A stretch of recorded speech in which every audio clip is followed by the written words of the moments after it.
საპატრიარქოსთან არსებულ ახალგაზრდობის სულიერი და ინტელექტუალური განვითარების ცენტრში ლიტერატურული კონკურსის სახელწოდებით ომის გარეშე გამარჯვებულების დაჯილდოების ცერემონიალი გაიმართა.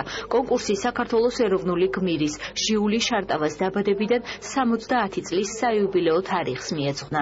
მასში მონაწილეობა საჯარო სკოლების დევნილმა მოსწავლეებმა მიიღეს. კონკურსის პირობების თანახმად კომპეტენტურმა ჟიურიმ გამარჯვებულების საუკეთესო ლექსისა და საუკეთესო თხზულების ნომინაციაში გამოავლინა. ღონისძიების პარალელურად ცენტრის დარბაზში ფოტოხელოვან ნანა კიკალიას ფოტოები გამოიფინა.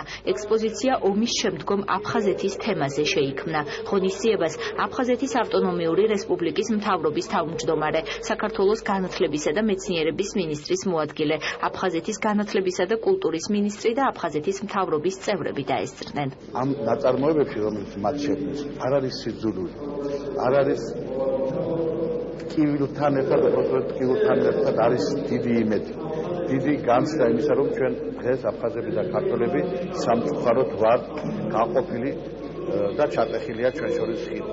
და ის წმენა, რომელიც ამ მათ ნაწარმოებში პოეზიას სრულებაში არის ის, რაც მე იმედს მაძლევს, რომ დაკარგული არაფერი არ არის, ჩვენ გვაქვს ძალიან კარგი და კეთილი მომავალი და ამისათვის ჩვენ ყველაფერი უნდა გავაკეთოთ. ამ ბავშვებს არ უნდა დავუტოვოთ ჩვენს მიერ გაფუჭებული საქმის გამოსწორება.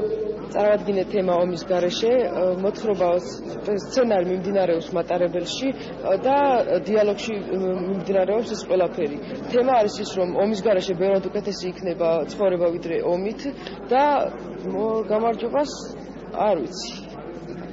მოველედით ვარ არ ვიცი. პროექტის რეალური მიზანი იყო ის, რომ საზოგადოებისთვის შემახსენებინა ეს პრობლემა, რომელიც ოკუპირებული ტერიტორიები ქვია და რაც უფრო დრო გადის ნაკლებად აქტუალური ხდება ეს თემატიკა და მინდა რომ წინ წამოწია აფხაზეთის თემა.